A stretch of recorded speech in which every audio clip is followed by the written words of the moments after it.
Everybody, this is a short video to talk about doing a PowerPoint presentation for your assignments. I've taught graduate school for a while at Niagara University, and I started doing this lecture for them, and their comments was, I wish someone would have told us this sooner, so I'm telling you now. Just some things to avoid. You can see the first slide. It's very hard to see the text. You need to have contrast between the text and the background. So if I have a light background, I need dark text. If I have a light background, I need dark text, just so there's some visibility of what you're presenting. Ideally, we would take our presentation to where we're going to be presenting ahead of time and take a look at it on the projection, because it does look very different sometimes than what it looks like on your computer, but we can't always do that, so just try to use the contrast. Okay, another thing to avoid is the human eye can't focus on red and blue at the same time, so it makes it very hard to read a slide that contains red and blue together. Okay, here we go with that dark background again. If you will be presenting, make sure it's well lit if you're going to use a light or a dark background. Okay, this is the opposite of the last slide. Not nearly as bad. The white on the light blue, I think it's perfectly visible here, but in some projections it would not be.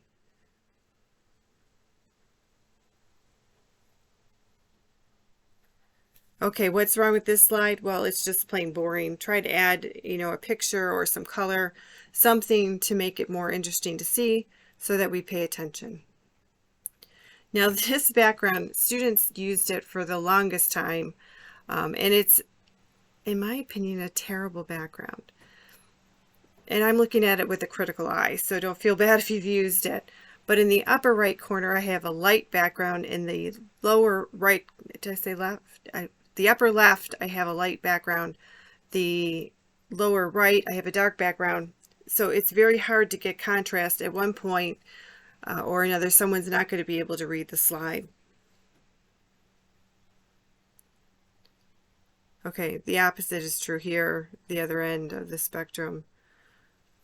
Compare the next two slides for me. Okay, so here's the slide. Reasons for selling online. You're online, customer convenience, conduct, no need, reduced inquiries, customers can buy quickly. I've got the gambit. I've got stuff that's one thing. I've got things that's a verb phrase, starts with a verb and continues on. I've got a complete sentence. I've got everything on this slide. Now, you've heard me talk about parallelism before, but this is one of the main times you want to use it. This in your resume. Everything should be formatted the same if it's in a slide. So let's take a look at a better option. Now I've changed them all to verb phrases: grow, offer, conduct, save, create. So it's in a parallel format, and it makes it sound more professional. You may not realize that that's what's doing it, but it is in a good presentation. So can we make the last one better? Well, look at it. It's all kind of bunched up. The only reason why it's got any sense of balance is because I put the blurb in at the bottom. But if you take the blurb away, all I've got is, this up here, and this is all blank. It kind of feels empty. So I can do this by adding a little space between the bullets. We can lay this slide out better, or even add a graphic in the lower right-hand corner would give it more visual presence. Okay. Oh my goodness. Look at that slide. It just jumps out at you. You don't know where to start reading. The bullets are too long, and they're all caps, which we never should do. And I'll give you a little hint. Word does not spell check things that are in all capital letters. So if you're using this, you could have 7 different typos and not even know it, unless you went through and proofread, which I hope you do. It doesn't have the parallel format. It's a rule of thumb called the rule of 6 about PowerPoints, that you shouldn't have more than 6 words. You shouldn't have more lines.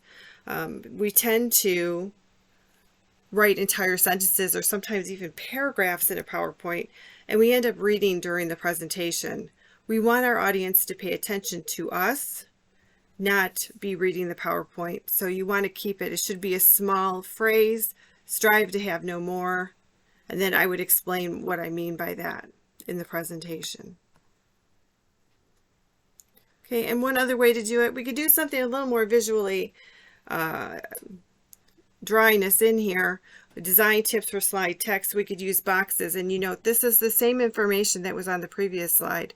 Just put forth, it's nice, got a good contrast, it's got a good balance, it uses the whole slide. These are things you want to look for in yours. So good luck, and I look forward to seeing your presentations.